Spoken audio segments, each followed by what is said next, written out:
While it might fit better with molar conversions, head to the stoichiometry folder, go to Assignments, and let's go to the classwork Empirical Formulas.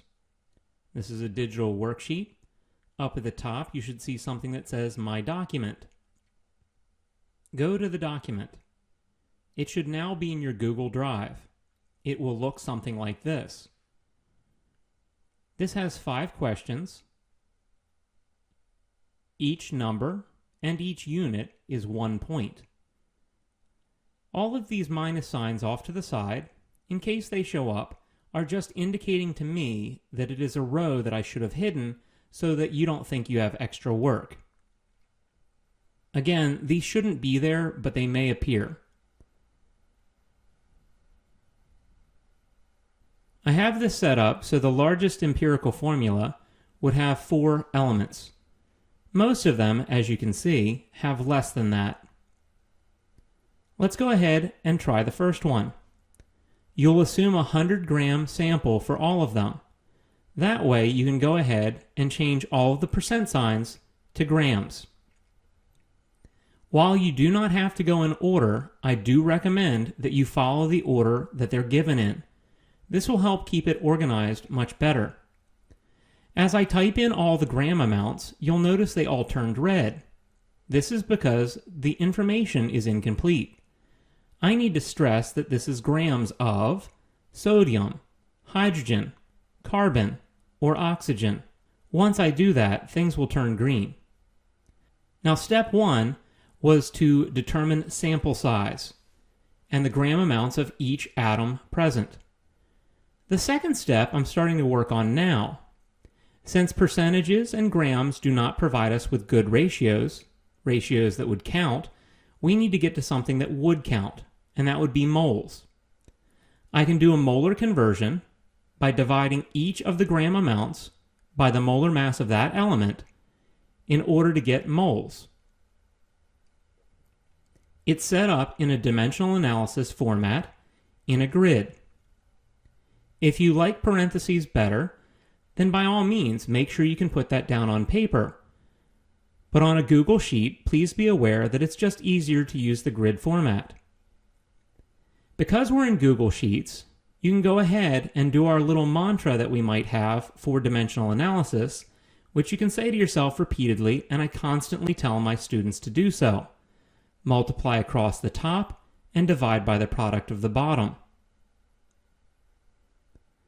We'll go ahead and get the molar masses and the mole conversions for each of the other elements. Remember, go to the periodic table to find the atomic weight, or the gram formula weight, or the gram atomic weight, what I like to call a molar mass, on the periodic table. Because it's the molar mass, it's the mass for 1 mole of material. As you see the data that I'm inputting, you'll notice if I have the number, I'll use the number.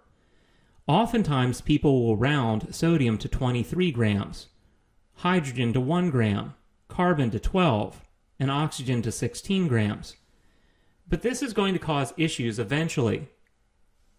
At some point, round-off error will catch up with you, so I strongly suggest that you use the data that you have access to. Now that I've got all that information in, watch as I go ahead and use a formula in the Google Sheet to repeat my little mantra of multiply across the top, divide by the product of the bottom. Multiply across the top, divide by the product of the bottom. And I know that 1 times anything is itself. Anything divided by 1 is still itself. And so it might look like I'm putting in an extra step. But if I always do my dimensional analysis like this, where I multiply across the top and divide by the product of the bottom, then I'm always going to be correct. Now, some students had some issues with things turning red. Let me show you how important this first number is. You'll notice when it's deleted, one of the values turns red. The answer, while it appears green because the calculation looks good, also went to 0. Now with this, it only gave you a 6 out of 8. This is something that it's trying to be pretty fair about how it grades your partial work. It might not be perfect, but we're getting there. It's a work in progress. So first step was determining sample size. Second step was getting it into moles because moles count.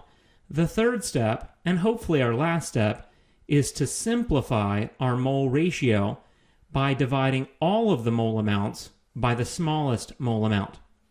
You can see that I'm taking advantage of the Google Sheets by clicking equals and then clicking on the cell of the particular element.